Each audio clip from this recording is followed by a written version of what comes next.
आज हम यहाँ पर तरंग प्रकाशिकी वेव ऑप्टिक्स में तरंगों के अध्यारोपण का सिद्धांत और व्यतिकरण को पढ़ेंगे। इसमें सबसे पहले तरंग प्रकाशिकी क्या चीज़ है। भौतिक विज्ञान की वह शाखा जिसमें प्रकाश के तरंगों वाले गुणों का अध्ययन किया जाता है, उस शाखा को हम तरंग प्रकाशिकी कहते हैं। एक्चुअल में प्रकाश को ये माना गया है कि प्रकाश में तरंगों के गुण भी विद्यमान होते हैं। तो तरंगों के जो गुण विद्यमान होते हैं, उन सभी गुणों का अध्ययन जो है भौतिकी की जिस शाखा में किया जाता है, उस शाखा को हम तरंग प्रकाशिकी या वेव ऑप्टिक्स कहते हैं। तो तरंग पहले जो है किरण प्रकाशिकी पढ़ा हमने, उसमें ये था कि तरंग ये प्रकाश में कणों के गुण होते हैं। बाद में हाइगेंस के सिद्धांत के बाद ये माना गया कि प्रकाश में तरंगों के गुण होते हैं, और इसकी पुष्टि जो है विभिन्न घटनाओं के द्वारा हुई, जैसे व्यतिकरण, विवर्तन, ध्रुवण। ये 3 घटनाएं ऐसी थी जिनसे ये बात पता चला, इस बात का पता चला कि प्रकाश में तरंगों के गुण विद्यमान हैं। और तब एक भौतिकी नई शाखा का जन्म हुआ जिसमें प्रकाश के तरंगों वाले गुणों का अध्ययन किया गया, उसे कहा गया तरंग प्रकाशिकी, वेव ऑप्टिक्स। अब जो है इसमें सबसे पहले तरंगों के अध्यारोपण का सिद्धांत। तो तरंगों के अध्यारोपण का सिद्धांत क्या है। हम जानते हैं कि जब किसी माध्यम में कोई प्रकाश स्रोत ऊर्जा उत्पन्न करता है, तो उस ऊर्जा को माध्यम में एक स्थान से दूसरे स्थान ले जाने का कार्य जो है वो तरंगें करती है। तो माध्यम में प्रकाश स्रोत द्वारा उत्पन्न ऊर्जा का स्थान संचरण जो है, उस ऊर्जा का संचरण प्रगामी तरंगों के द्वारा किया जाता है।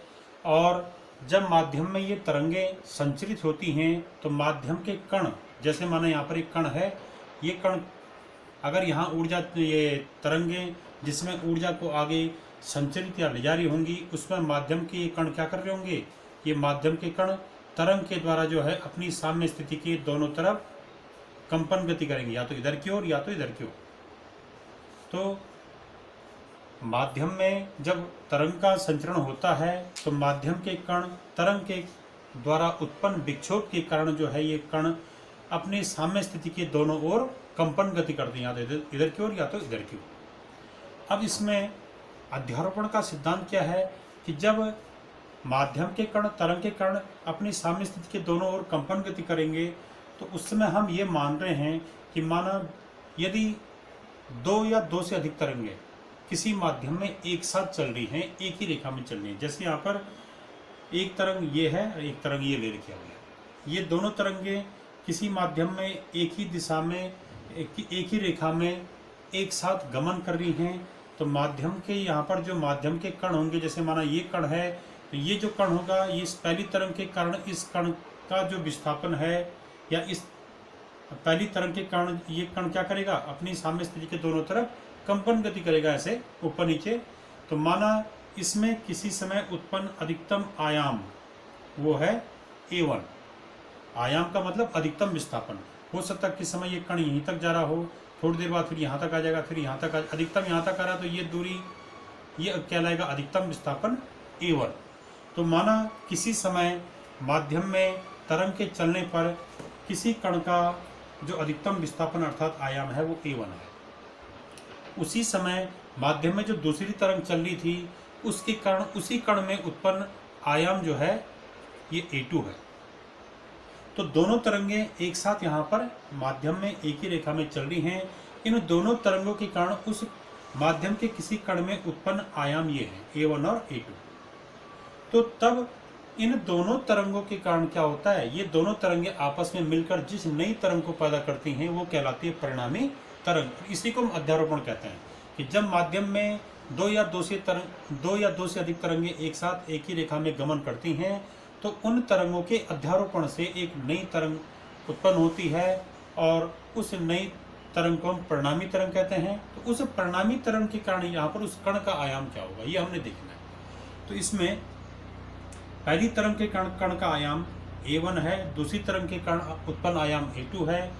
तो यदि यहाँ पर क्या हो रहा है, दोनों तरंगें इस प्रकार की हैं कि जब पहली तरंग का श्रृंग प्राप्त हो रहा है, जिस क्षण उसी क्षण दूसरी तरंग का भी क्या हो रहा है, श्रृंग प्राप्त हो रहा है, और जब दोनों तरंगों के जब इस तरंग का गर्त प्राप्त हो रहा है उसी क्षण इस तरंग का भी गर्त प्राप्त हो रहा है। यानी तो उस समय क्या होगा, माध्यम के पहली तरंग के कारण उत्पन्न आयाम और दूसरी तरंग के कारण उत्पन्न आयाम ये हैं A1 A2।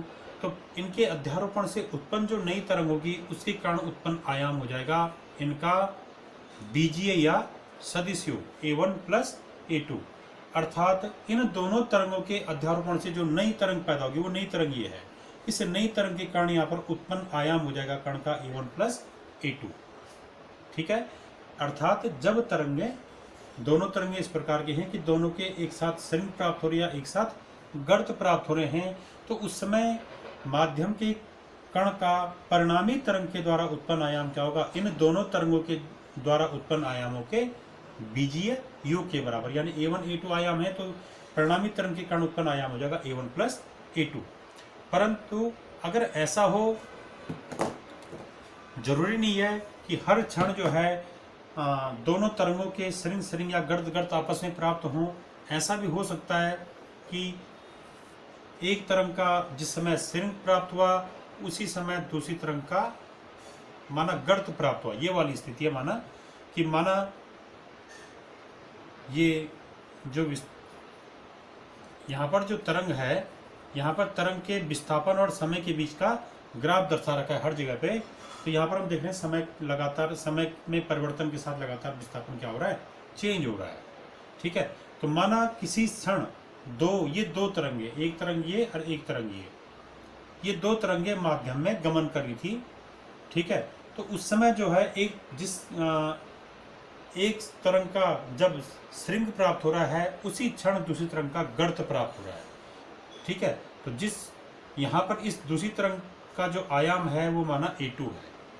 तो जब दो या दो से अधिक तरंगे एक साथ माध्यम में गमन कर रही हैं और एक तरंग का जब श्रृंग प्राप्त हो रहा है उसी समय दूसरी तरंग का गर्त प्राप्त हो रहा है, तो इन दोनों तरंगों के अध्यारोपण से जो नई तरंग उत्पन्न होगी उस तरंग के कारण या उस परिणामी तरंग के कारण उत्पन्न आयाम हो जाएगा, वो ऐसा निकाला जाएगा, वो भी इनके बीजीय योग के बराबर होगा और वो यहाँ पर आएगा A1 माइनस A2।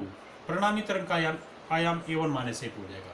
कब, जब दोनों तरंगे विपरीत दिशा में, एक का श्रृंग अगर प्राप्त हो रहा है तो दूसरे का गर्त प्राप्त हो रहा है, उस समय परिणामी तरंग का जो आयाम होगा वो आ जाएगा A1 माइनस A2।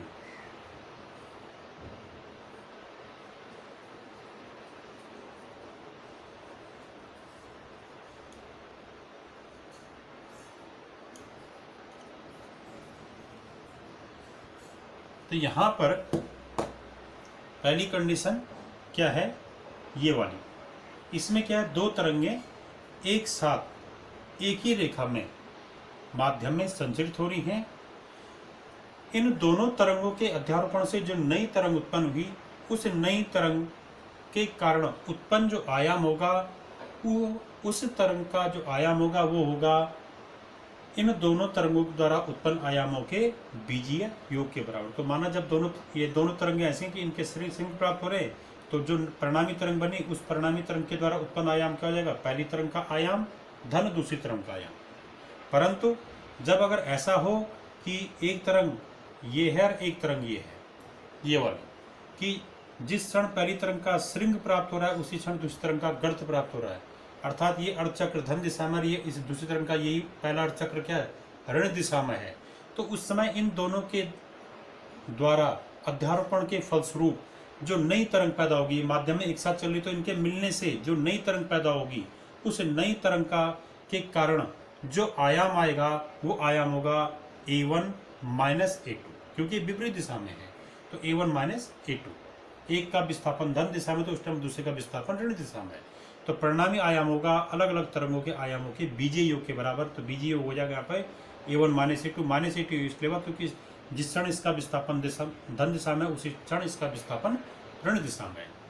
तो अब हम यहाँ पर अध्यारोपण का सिद्धांत समझा रहे हैं कि अध्यारोपण का सिद्धांत है क्या।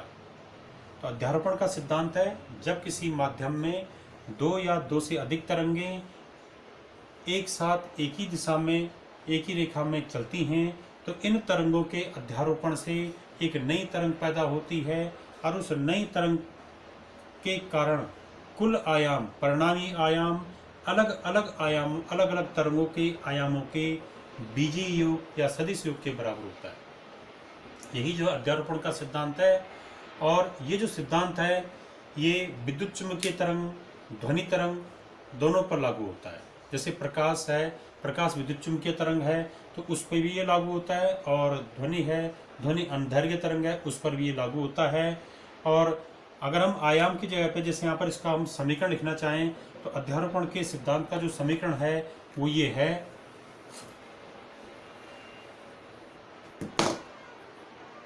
जैसे पहली तरंग का आयाम A1 है, दूसरी तरंग का आयाम A2 है। जो नई तरंग, इनके अध्यारोपण से जो नई तरंग पैदा होगी उसका आयाम होगा इनके सदिश योग के बराबर या बीजीय योग के बराबर, और उसको हम दर्शाएंगे जैसे A से या Y कुछ भी कह दीजिए, आपको Y equal to A1 plus A2 कह दीजिए या A equal to A1 plus A2 कह दीजिए। यदि हम आयाम के स्थापन विस्थापन भी कह सकते हैं आयाम के स्थान पे, तो यदि पहली तरंग के द्वारा उत्पन्न विस्थापन Y1 है, दूसरी तरंग के द्वारा उत्पन्न विस्थापन Y2 है, तो परिणामी जो तरंग बनेगी, जैसे यहाँ पर परिणामी तरंग ये बन रही थी ये वाली, तो इस तरंग के द्वारा उत्पन्न जो विस्थापन था वो विस्थापन माना Y है, तो इस Y का मान क्या आएगा, Y इक्वल टू हो जाएगा Y1 प्लस Y2। अब विस्थापन के ही अधिकतम मान को हम आयाम कहते हैं। ठीक है, तो ये जो अध्यारोपण का सिद्धांत है ये विद्युत चुम्बकीय तरंग और ध्वनि तरंग दोनों पर लागू होता है। ये अध्यारोपण का जो सिद्धांत है ये ऐसी तरंगों पर लागू होता है जिन तरंगों के द्वारा उत्पन्न आयाम बहुत अधिक न हो। यदि आयाम का मान बहुत अधिक नहीं है तो ये अध्यारोपण का सिद्धांत लागू होता है। परंतु यदि इस आयाम का मान, इन आयामों के मान बहुत अधिक हों तो तब अध्यारोपण का सिद्धांत वहाँ पर फेल हो जाता है। जैसे किसमें, समुद्र में उत्पन्न तरंगों में आयाम जो है बहुत ज़्यादा होता है तो वहाँ पर अध्यारोपण का सिद्धांत लागू नहीं होता है।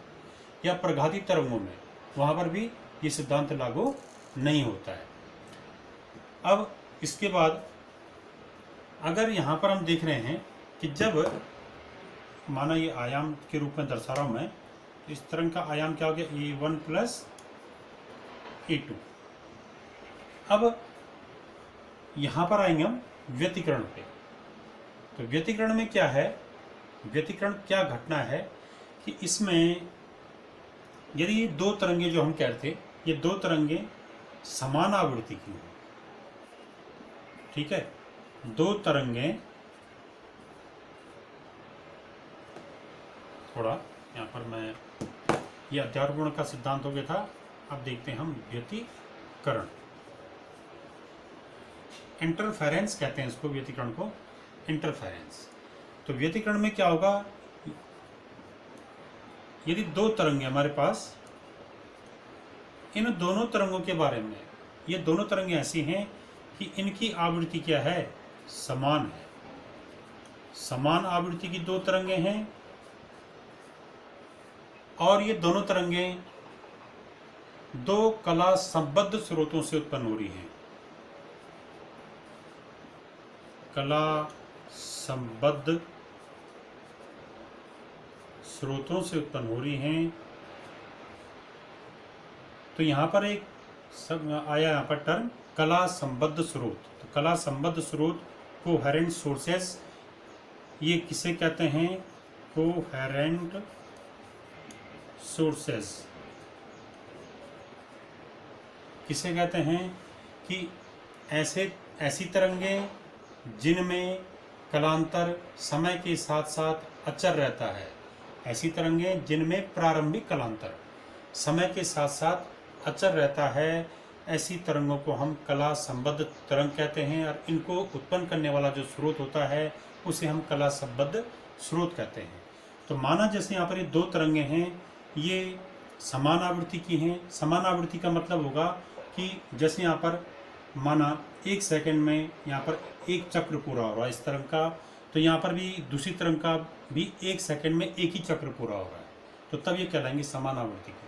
अगर ऐसा होता कि एक सेकंड में इसके माना यहाँ पर दो, सपोज यहाँ पर दो चक्र पूरे हो जाते और इसका एक ही चक्र पूरा हो रहा है एक सेकंड में, ठीक है, तो उस समय माना यहाँ से यहाँ तक का समय भी है 5 सेकंड है, यहाँ से यहाँ तक का समय 5 सेकंड है। यहाँ 5 सेकंड में एक ही चक्र पूरा हो रहा है, यहाँ 5 सेकंड में दो चक्र पूरे हो रहे हैं, तब ये समान आवृत्ति की नहीं कहलाएंगे। यानी समान समय अंतराल में अगर दोनों तरंगों में समान चक्र पूरे हो रहे हैं तो तब ये दोनों तरंगे समान आवृत्ति की कहलाएंगे। तो यदि ये दोनों तरंगे समान आवृत्ति के हैं और इनका जो कलांतर, प्रारंभिक कलांतर है वो अचर है, वो चेंज नहीं हो रहा। माना अगर यहाँ पर इन दोनों में कलांतर है सपोज फाई का, तो वो कलांतर हर समय फाई रहे, तो तब ये कहलाएंगी कला संबद्ध तरंगे।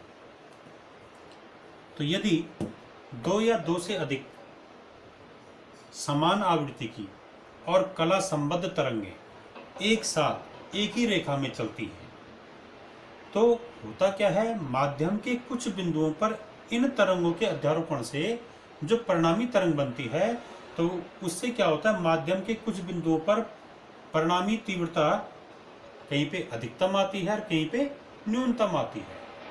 और तीव्रता के पुनर्वितरण की यह घटना ही व्यतिकरण कहलाती है। दोबारा सुनिए इसको।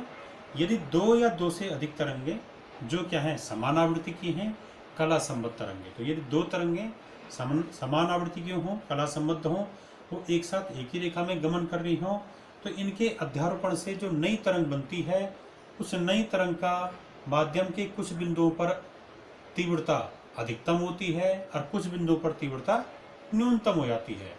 तो तीव्रता के पुनर्वितरण की घटना, पुनर्वितरण मतलब कहीं पर अधिकतम हो रही है, कहीं पर न्यूनतम हो रही है, तो तीव्रता के पुनर्वितरण की घटना ही व्यतिकरण कहलाती है। ये जो है व्यतिकरण की परिभाषा है। व्यतिकरण का संबंध है तीव्रता से। अब तीव्रता कहाँ पर अधिकतम होती है, तो जहां पर जिन बिंदुओं पर अगर माना तरंगें ऐसे चल रही हैं कि इसका जिस समय स्रिंग प्राप्त हो रहा है उसी समय इसका भी स्रिंग प्राप्त हो रहा है, तो क्या होगा, इनके कारण जो परिणामी तरंग बनेगी उसका जो आयाम होगा वो क्या होगा, A1 + A2, ये हमने दिखाया। तो यानी यहाँ पर आयाम क्या हो गया, अधिकतम हो गया। तो जहाँ पर आयाम अधिकतम होता है वहाँ पर तीव्रता भी हमको क्या मिलती है, अधिकतम मिलती है, क्योंकि हमने पढ़ा है कि तीव्रता आयाम के वर्ग के अनुक्रमानुपाती होती है। ठीक है, जैसे तीव्रता है, तीव्रता जो है आयाम के वर्ग के अनुक्रमानुपाती होती है। अगर आयाम अधिक है तो तीव्रता भी निश्चित ही अधिक होगी। तो जहां पर आयाम अधिकतम मिल रहा है वहां पर तीव्रता भी क्या मिलेगी, अधिकतम मिलेगी इससे। तो ऐसा कब होगा, जिन बिंदुओं पर परिणामी तरंग की का आयाम अधिकतम है वहां पर क्या होगा, तीव्रता भी अधिकतम मिलेगी। और अगर ऐसा है कि ये एक तरंग धन दिशा में चल रही है जिस समय, माना उसी समय ये वाली तरंग क्या होती, ये वाली तरंग माना इस प्रकार से होती,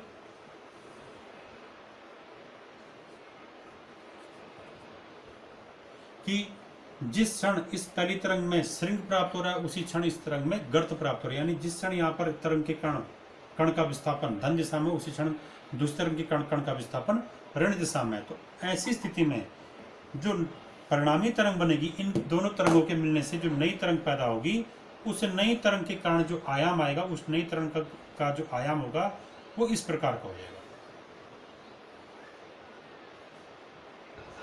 ये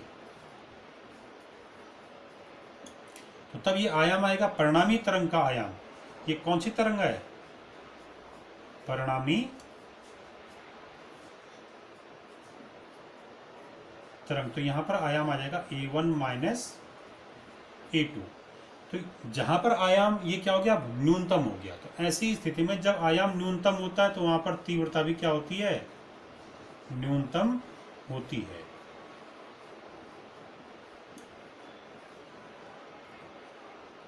ठीक है, तो अर्थात जिन बिंदुओं पर, माध्यम के जिन बिंदुओं पर आयाम अधिकतम है वहां पर तीव्रता भी अधिकतम मिलती है। जिन बिंदुओं पर आयाम न्यूनतम हो जाता है जैसे यहाँ पे, तो वहां पर तीव्रता भी क्या हो जाएगी, न्यूनतम हो जाएगी। तो तीव्रता के इस प्रकार से पुनर्वितरित होने की घटना ही व्यतिकरण कहलाती है। अब होता क्या है, जहां पर तीव्रता अधिकतम मिल रही थी, जहां पर अधिकतम आयाम था वहां पर तीव्रता अधिकतम थी, तो जिन बिंदुओं पर तीव्रता अधिकतम मिलती है उन बिंदुओं पर होने वाला जो व्यतिकरण है उसे कहते हैं हम संपोषी या रचनात्मक व्यतिकरण। अब हम जल्दी इसमें व्यतिकरण पढ़ रहे हैं।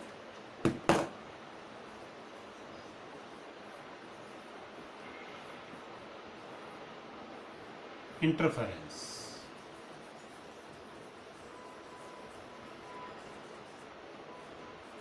इंटरफेरेंस तो जिन बिंदुओं पर तीव्रता अधिकतम प्राप्त होती है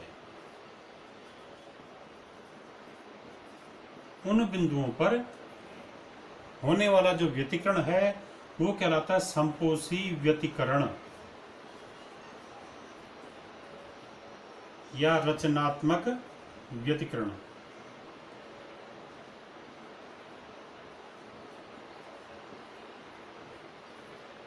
दोनों एक ही चीज है। इसको इंग्लिश में हम कह सकते हैं कंस्ट्रक्टिव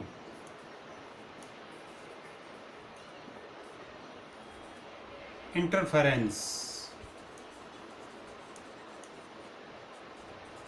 कंस्ट्रक्टिव इंटरफेरेंस तो जिन बिंदुओं पर व्यतिकरण, जिन बिंदुओं पर तीव्रता अधिकतम आती है माध्यम के, उन बिंदुओं पर होने वाला व्यतिकरण संपोषी या रचनात्मक व्यतिकरण कहलाता है।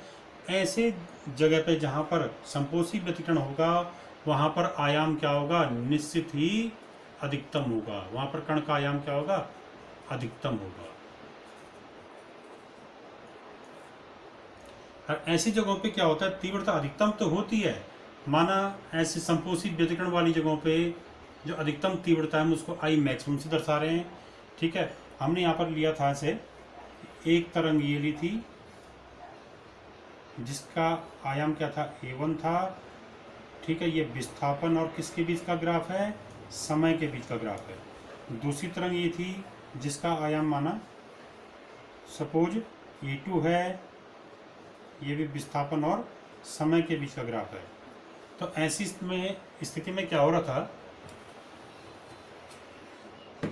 इनके मिलने से जो नई तरंग बनी माना वो बनी ये, इसका आयाम क्या आ गया,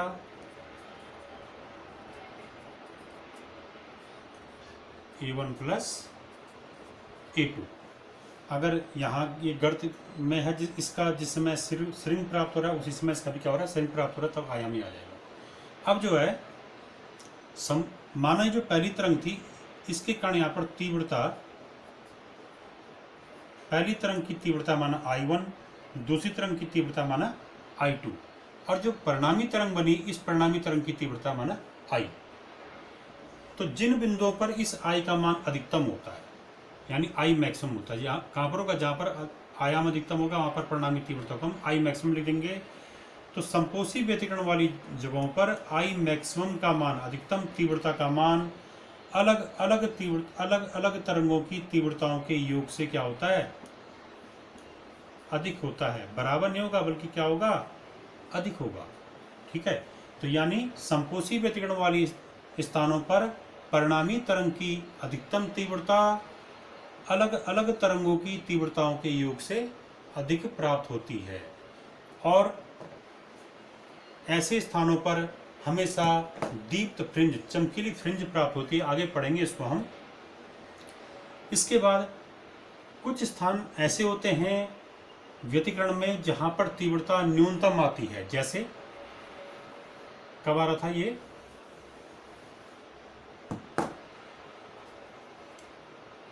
व्यतिकरण की घटना में जिन बिंदुओं पर तीव्रता न्यूनतम आती है वो कब आएगा, जहां पर आयाम भी क्या होगा,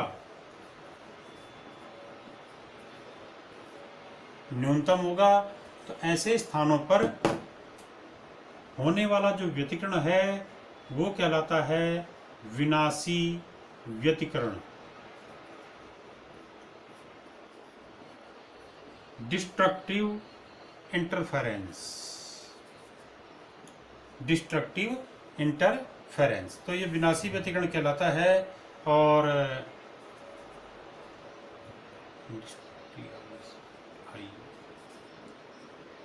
डिस्ट्रक्टिव इंटरफेरेंस,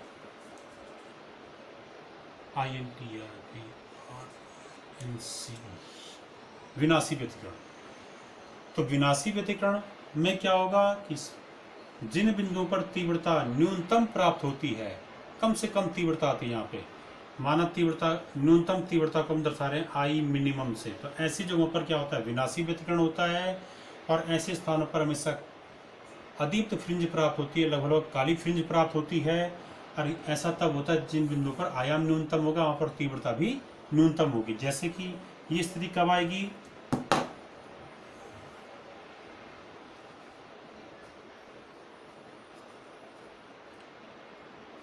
यदि क्या हो रहा है, एक तरंग का जिस क्षण एक तरंग का हमको श्रृंग प्राप्त हो रहा है उसी क्षण दूसरी तरंग का हमको क्या मिल रहा है, गर्त मिल रहा है। तो ऐसी स्थितियों में जो परिणामी तरंग की तीव्रता आएगी वो क्या हो जाएगी, न्यूनतम हो जाएगी, और तब उसका जो वक्र आएगा उस समय ये इस प्रकार का आएगा,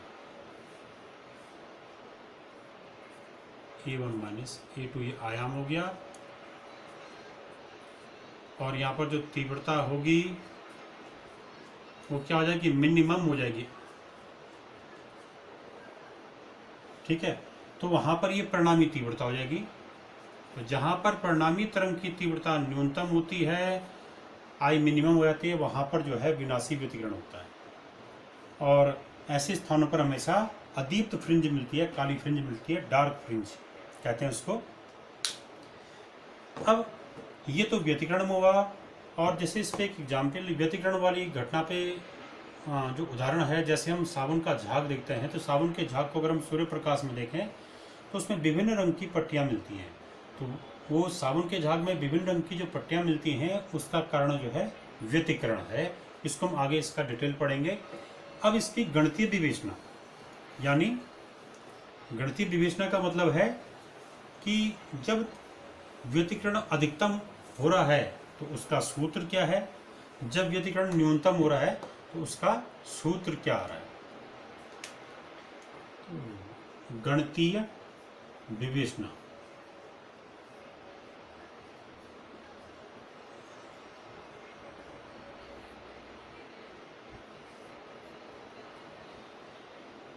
तो गणितीय विवेचना में हमने व्यतिकरण की परिभाषा में क्या माना था कि व्यतिकरण करने वाली जो तरंगे होंगी उसमें क्या होगा, दो तरंगे जो समान आवृत्ति की थी। तो हमने यहाँ पर माना एक तरंग ये ली और दूसरी तरंग ये ली। इस पहली तरंग, ये दोनों तरंगे एक साथ माध्यम में गमन कर रही हैं। ये इनके विस्थापन और समय के बीच का वक्र है।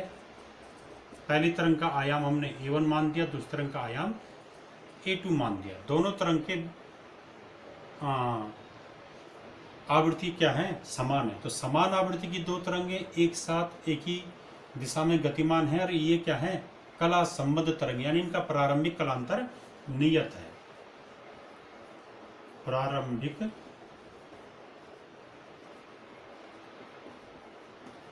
कलांतर, इन दोनों तरंगों का प्रारंभिक कलांतर नियत है, और ये क्या है, समान आवृत्ति की है।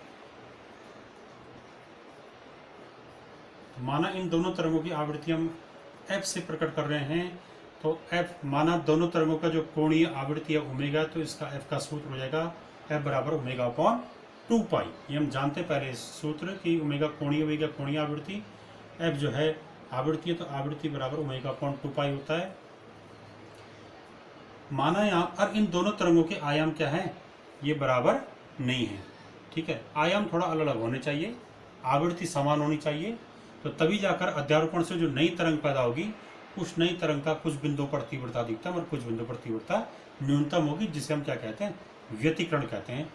अब यहाँ पर माना जो ये पहली तरंग है, इस पहली तरंग का किसी क्षण विस्थापन क्या था, y था। तो हम जानते हैं ये जो तरंग है, इस तरंग का जो ग्राफ आ रहा है वो साइन कर्व के रूप में आ रहा है। तो इसके विस्थापन का जो वह समीकरण होता है वो होता है y इक्वल टू क्या होता है, इस साइन कर्व का y equal to a sine omega t। ये इसका विस्थापन समीकरण है, विस्थापन और समय के बीच का समीकरण। यहाँ पर t क्या है, समय है, ओमेगा क्या है, कोणीय आवृत्ति, a क्या है, आयाम, और y क्या है, विस्थापन। परंतु यहाँ पर a की जगह पे क्या आ जाएगा, a1, और y की जगह पे y1। माना किसी समय t पर इस तरंग का विस्थापन क्या था, ये था y1, ये है y1। ठीक है, ये y1 है। और उसी समय पर माना इस तरंग का जो उसी क्षण इस दूसरी तरंग का जो विस्थापन है वो क्या है, y2 है। तो दूसरी क्षण दूसरी जो तरंग है इसका विस्थापन समीकरण हो जाएगा y2 equal to a2 sine omega t। ये दो तरंगें माध्यम में एक साथ चल रही हैं, तो माना पहली तरंग का विस्थापन समीकरण हो गया y1 = a1 sign omega T. दूसरी तरंग का विस्थापन समीकरण है y2 बराबर a2 sine omega T.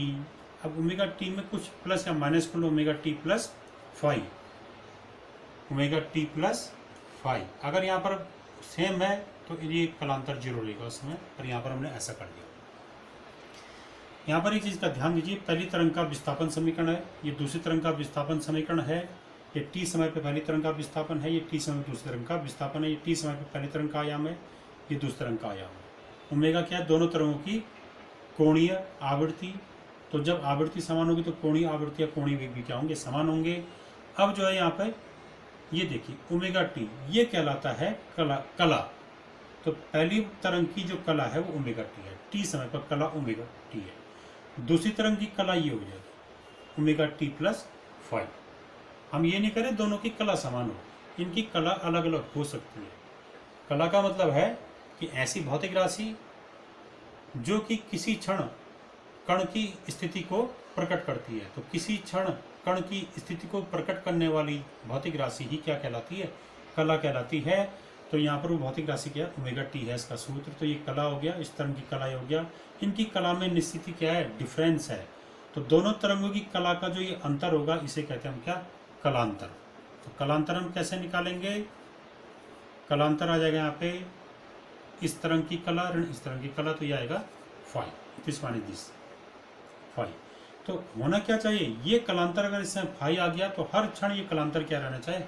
Five रहना चाहिए। यही जो है व्यतिकरण की शर्त भी है। ठीक है। तो माने दो तरंगें जिनके विस्थापन समीकरण ये हैं। अब ये दोनों तरंगें माध्यम में अध्यारोपित होती हैं। अध्यारोपित होती है मतलब इनके मिलने से नई तरंग पैदा होती है। तो उस नई तरंग का जो परिणामी तरंग होगी उसका विस्थापन क्या होगा? तो परिणामी तरंग का विस्थापन, तो परिणामी तरंग का विस्थापन आ जाएगा y = y1 प्लस y2। ये परिणामी तरंग का विस्थापन आ जाएगा। तो यहां पर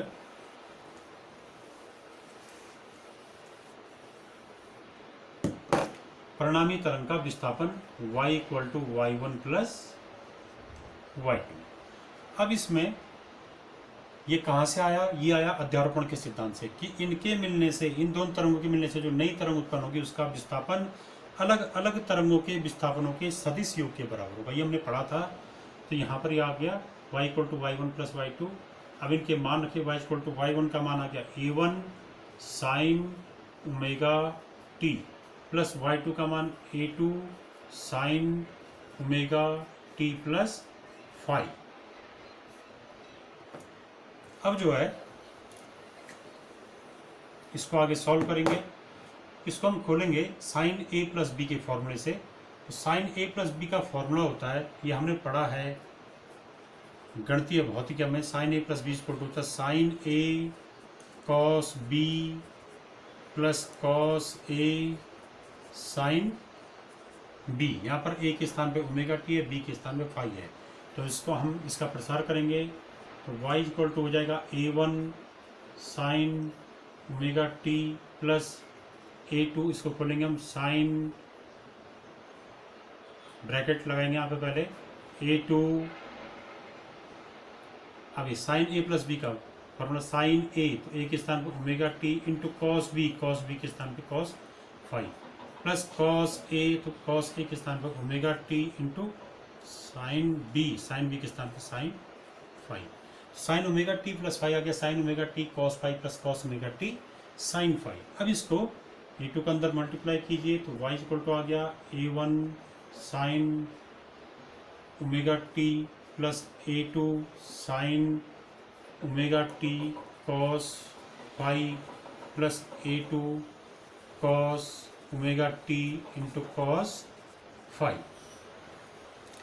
अब आगे इसमें साइन ओमेगा टी वाली टर्म कॉमन ले लीजिए।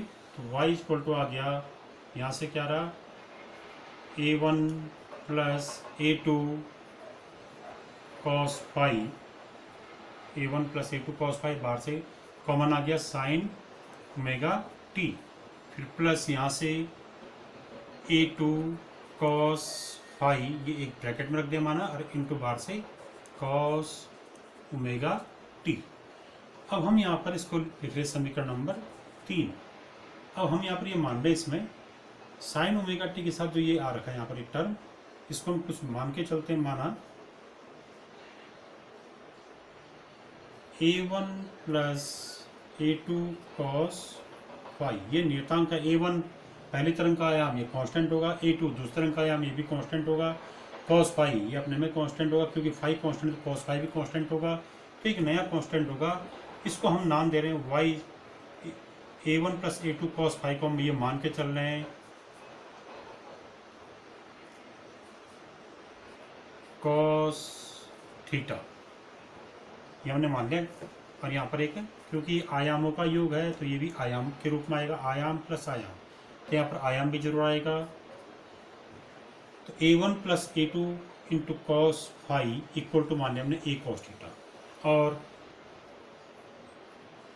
दूसरा ये टर्म A2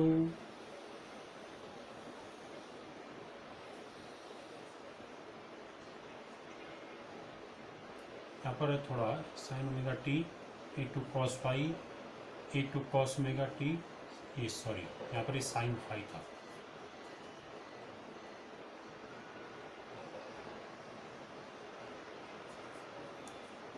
साइन फाई रखा।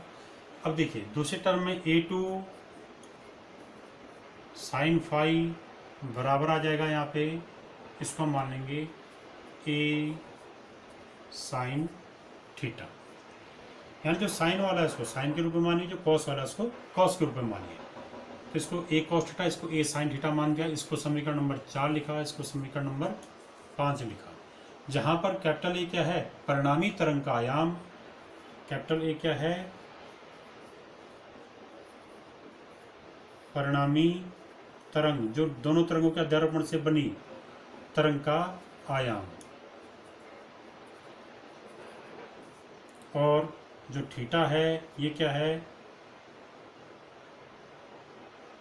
ये है परिणामी तरंग का पहली तरंग के साथ कलांतर।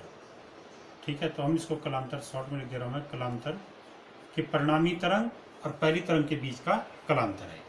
पहली तरंग माने जिसके लिए आयाम A1 था। अब जो है ये मान अगर हम यहाँ पर रख दें तो यहाँ पर आ जाएगा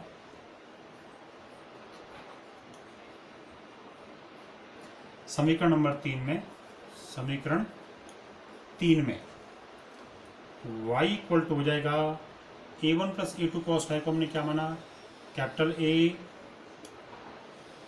cos theta into sine omega t plus इसको माना कैपिटल A, क्या माना कैपिटल A, ये A2 साइन फाई को क्या रखा, A sine theta, capital A sine theta into cos omega t, ये मान लिया। तो ये मान समीकरण नंबर 4, 5 से मान जो है समीकरण नंबर 3 में रखे, तो हमारे पास आया यहाँ पे A cos theta sine omega t plus capital A sine theta into cos omega T. और ये फॉर्मूला बन गया, अगर हम A कॉमन ले लें तो ये फॉर्मूला आ गया sine omega t cos theta plus cos omega t sine theta. तो ये y इक्वल टू आ जाएगा A sine A cos B plus cos A sine B वाला रूप आ गया। इसका मान होता है, अभी हमने बताया था कि फॉर्मूला है इसमें, इसे हम लिखेंगे साइन A प्लस B का फॉर्मूला ये, तो sign omega t plus theta, ये आ गया। तो परिणामी तरंग का जो विस्थापन है y बराबर आ गया A sine omega t plus theta. ये परिणामी तरंग का t समय पे विस्थापन y है, ये परिणामी तरंग का आयाम कैपिटल A है, ये परिणामी तरंग का पहली तरंग के साथ कलांतर है, ओमेगा जो है परिणामी तरंग की कोणीय आवृत्ति है। अब जो है यहाँ पर A और थीटा के हम मान निकाल सकते हैं, तो A और थीटा के मान हम समीकरण नंबर 4 और 5 से निकालेंगे। तो निकालते हैं, परिणामी तरंग का विस्थापन समीकरण ये आ गया a sine omega t plus theta, same पहली और दूसरी तरंग के विस्थापन समीकरण जैसा, वो भी इसी पैटर्न पे था। अब जो है उनका तेज कर लो। अब जो है इसमें एक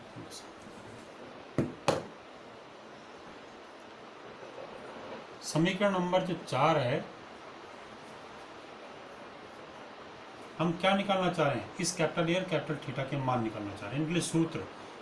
ठीक है, तो समीकरण नंबर 4 एवं समीकरण नंबर 5 के वर्ग करके जोड़ दो। वर्ग करके जोड़ने पर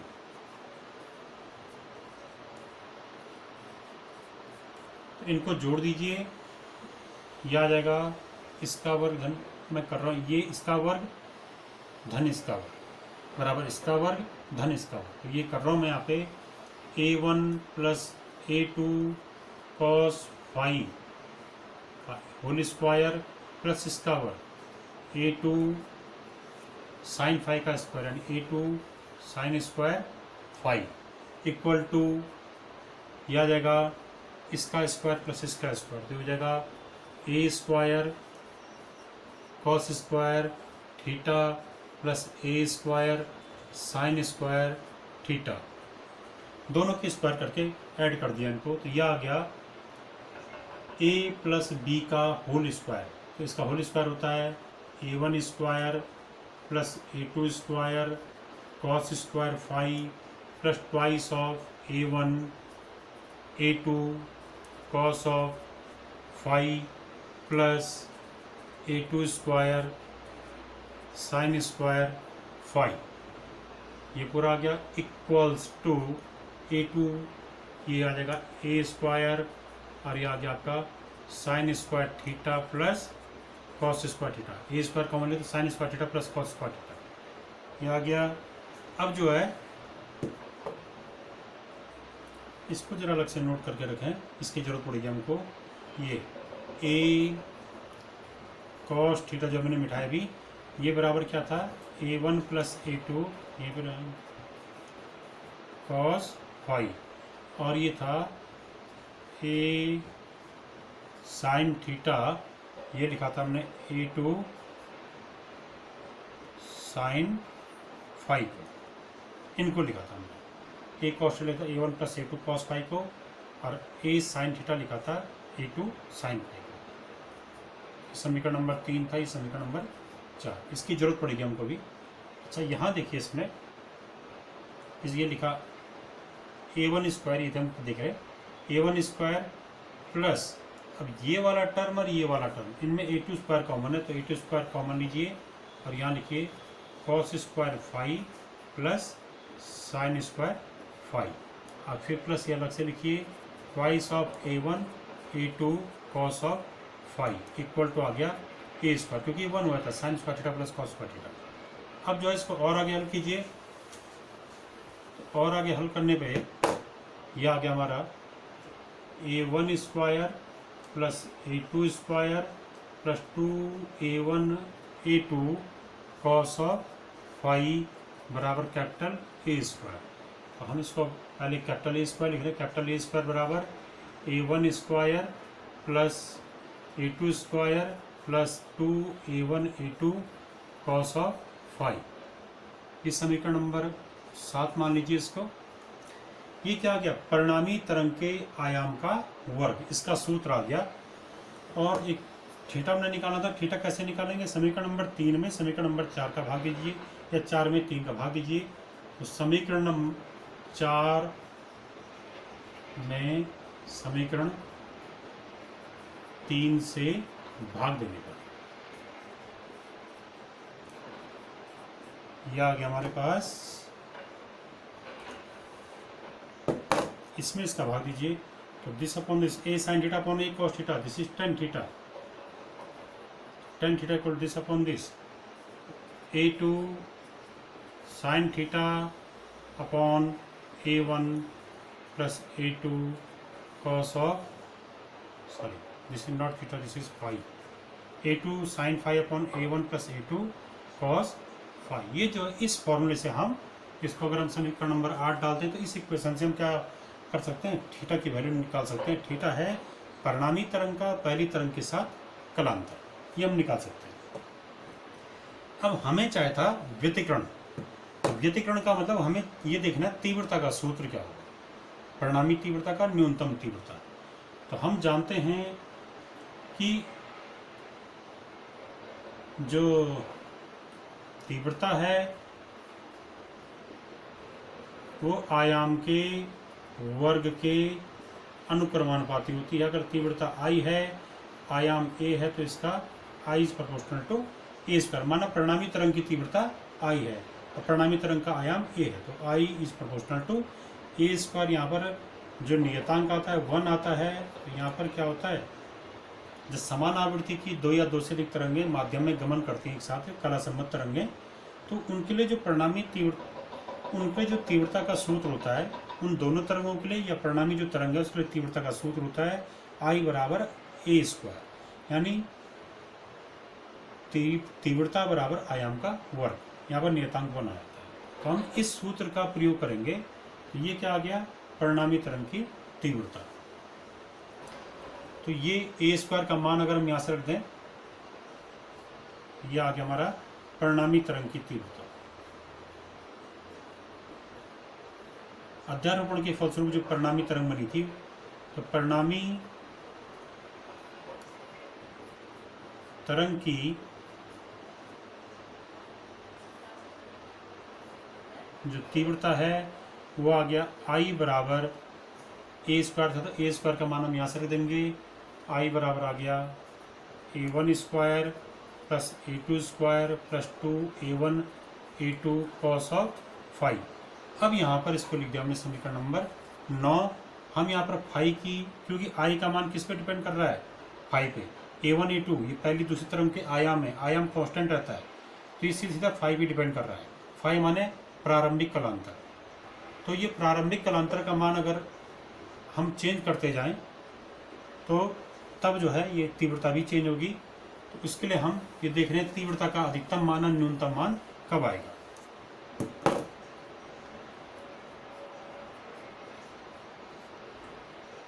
तो पहले हम इसका अधिकतम मान निकालेंगे। तो अधिकतम तीव्रता का मतलब संपोषी व्यतिकरण के। अब इसमें कंडीशन है, केस। तो फर्स्ट केस देख रहे हैं हम, पहला केस संपोषी व्यतिकरण में क्या होगा। इसमें जो है संपोषी व्यतिकरण में हम देख रहे थे कि वो ये ऐसे स्थान पर, अर्थात तीव्रता अधिकतम ऐसे स्थान पर थी जहाँ पर आयाम क्या था, अधिकतम था। आयाम अधिकतम वहाँ पर था जहाँ पर दोनों के श्रृंग एक साथ प्राप्त हो रहे हैं। पॉज करो इसको, भी उधर किनारे हो गया, दोनों को पॉज करो। इसमें जो है फाई बराबर होना चाहिए 0 डिग्री 2 पाई। तो यहाँ पर फाई का मान 0 2 पाई 4 पाई 6 पाई एंड सो ऑन, जैसे एनवा मान हो जाएगा इसका 2n पाई। तो जब फाई का मान 2n पाई, एन भी वैल्यू रख रहे हैं हम, जहाँ n बराबर 0 1 2n सो ऑन है, तो ऐसी जगह पे संपोषी व्यतिकरण होता है। और ये आएगा फाई का ये मान यहाँ पर रखिए समीकरण नंबर 9 में। तब समीकरण 9 से जो तीव्रता का मान आएगा वो अधिकतम आएगा, यह आएगा आई मैक्सिमम। आई को हम आई मैक्सिमम लिख देंगे, क्योंकि जब ये कॉस जी इन मानों पे, फाई के इन मानों पे कॉस फाई क्या हो जाएगा 1 हो जाएगा, तब इसका मान अधिकतम। तो आई मैक्सिमम लिख देंगे इसको। यह आएगा A1 square plus A2 square plus 2A1 A2, वहाँ पर कॉस फाई 1 हो जाएगा इन वैल्यू। और तब ये आ गया I maximum equal to A1 plus A2 का होल स्क्वायर, ये आ गया। अब इसमें एक चीज़ है, जैसे परिणामी तरंग का तीव्रता आ गई I equal to a square, तो पहली तरंग की तीव्रता I1 है तो उसका सूत्र हो जाएगा I1 equal to A1 square. दूसरी तरंग की तीव्रता I2 equal to A2 square. तो इससे एक सूत्र आ गया कि A1 को हम क्या लिखेंगे, अंडर रूट I1 A2 को हम क्या लिखेंगे, अंडर रूट I2, और ऐसे ही कैपिटल A को हम क्या लिखेंगे, अंडर रूट I। यहाँ से तो ये मान अगर हम यहाँ रख दें इन दोनों में, तो यहाँ देखिए I मैक्सिमम का एक फॉर्मूला और आ गया, I मैक्सिमम बराबर ये वाला, इसी पे रख दें इसको। A1 के स्थान में क्या आ गया, under root I1 plus under root I2 का होल स्क्वायर, ये आ गया। तो ये अधिकतम तीव्रता के यहाँ पर दिख रहे हैं हम। अधिकतम तीव्रता का मान तब आ रहा है जब दोनों तीव्रता अलग अलग जोड़ ली है। तो अधिकतम तीव्रता का मान यहाँ पर जो है इन दोनों रूप में आया। इसमें जरा एक चीज़ है, इस फॉर्मूले को देखिए, इस वाले में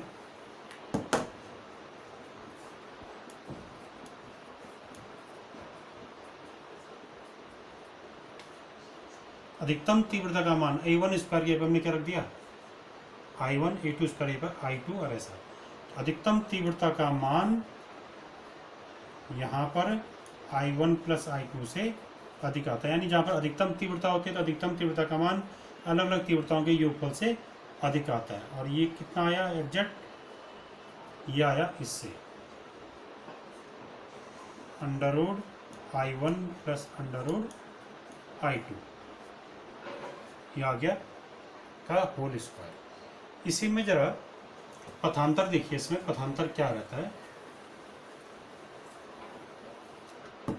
यानी जिन संपोषी व्यतिकरण वहां पर होगा जहां पर कलांतर क्या होगा, 2n पाई। 2n पाई मतलब पाई का समगुणक होगा। जहां पर कलांतर वहां पर व्यतिकरण क्या आएगा, अधिकतम आएगा। जहां पर कलांतर पाई का समगुणक होता है, 2 से गुणा हो रहा है, वहां पर कलांतर, वहां पर व्यतिकरण हमेशा संपोषी होता है, अधिकतम तीव्रता प्राप्त होती है।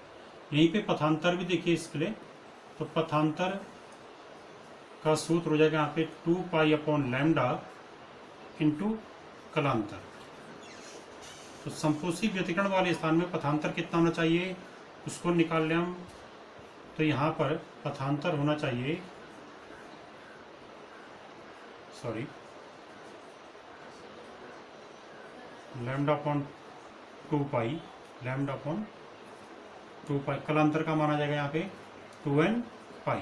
तो 2 पाई से 2 पाई कैंसिल, फिर आगे n लैम्डा। तो संपोषी व्यतिकरण वाले स्थानों पर पथांतर का मान n लैम्डा होना चाहिए, जहां की n का मान क्या है, 0, 1, 2, 3 एंड so on है। अर्थात संपोषी व्यतिकरण वाले स्थानों पर दोनों तरंगों के बीच का पथांतर लैम्डा का गुणज होना चाहिए। गुणज माने 1 गुना, 2 गुना, 0 गुना, ऐसे ही विनाशी व्यतिकरण,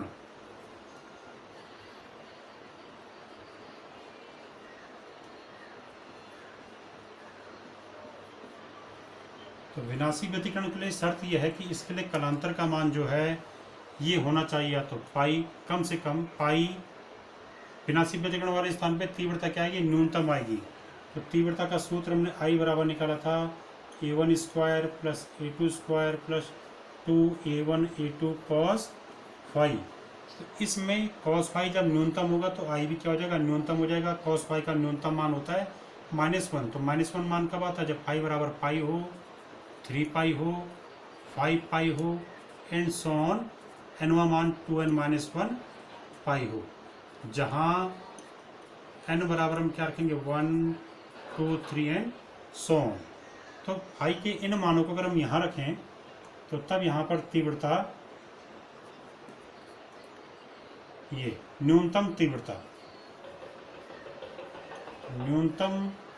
तीव्रता हो जाएगी फाई के इस मान को, जैसे फाई का ये वाला मान 2n-1 पाई यहाँ पर रखेंगे तो ये cos 2n-1 पाई का मान हो जाएगा -1।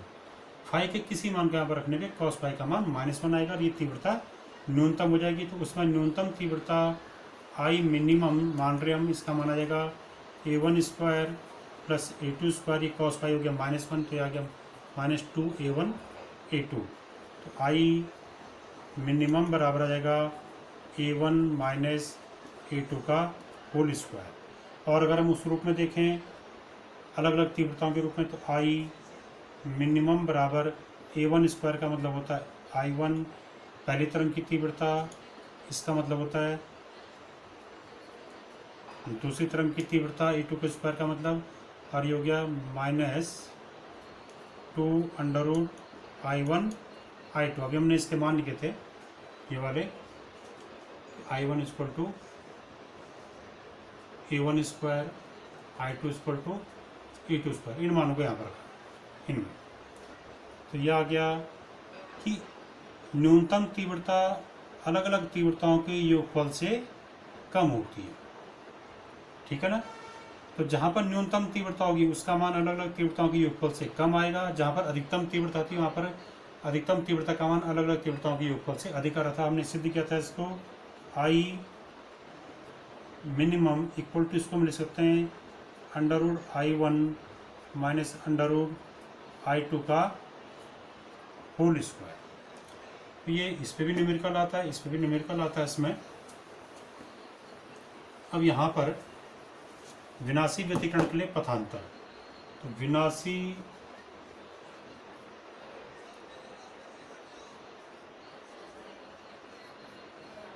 व्यतिकरण में कलांतर का मान क्या होना चाहिए,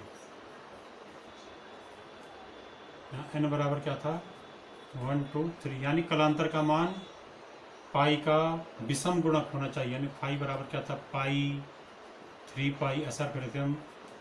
तो विनाशी व्यतिकरण के लिए जो कलांतर था उसका मान पाई का विषम गुणज होना चाहिए। पथांतर कितना होना चाहिए, पथांतर के लिए λ/पाई, पथांतर में λ/2 पाई इंटू कलांतर, तो यह आएगा पथांतर बराबर λ/2 पाई इंटू कलांतर का मान 2n-1 इंटू पाई रख दीजिए, पाई से पाई कैंसिल हो गया, यह आएगा लैम्डा, और यह आ जाएगा n-12, ये 1/2 के अंदर जाइए n-12। इसमें पाई पथांतर का मान जब ये हो जाएगा n बराबर, इसमें 1 2 3 रखें और पथांतर के मान निकालें, तो यह आएगा λ/2, 3 λ/2, 5 λ/2। अगर इसमें n के मान 1 2 3 रखें तो हमको पथांतर के मान ये प्राप्त होते हैं। तो पथांतर का माने विनाशी व्यतिकरण ऐसे स्थान पर होगा जहाँ पर पथांतर λ/2 का विषम गुणज होगा। देखो λ/2 का 1 गुना, λ/2 का 3 गुना, λ/3 का λ/2 का 5 गुना। तो जहाँ पर पथांतर λ/2 का विषम गुणज होता है वहाँ पर हमेशा विनाशी व्यतिकरण प्राप्त होता है। तो विनाशी व्यतिकरण हो चाहे संपोषी व्यतिकरण हो, ये दोनों घटनाएं किसमें होती हैं, व्यतिकरण में होती हैं। और व्यतिकरण का संबंध सीधा सीधा तीव्रता से है। तीव्रता मतलब कि किसी एकांक क्षेत्रफल से प्रति सेकंड निकलने वाली ऊर्जा या उस पर आपतित ऊर्जा तीव्रता कहलाती है। तो यहाँ पर एक प्रश्न आता है कि व्यतिकरण का किस व्यतिकरण की घटना किस नियम की पुष्टि करती है। तो व्यतिकरण का संबंध क्योंकि तीव्रता से है, तीव्रता का संबंध ऊर्जा से है, तो व्यतिकरण जो है ऊर्जा के संरक्षण के नियम की पुष्टि करता है। इसके बाद हम आगे इसमें फ्रिंजों की चौड़ाई का सूत्र पढ़ेंगे, उसको अगले टॉपिक में देखेंगे। Thank you.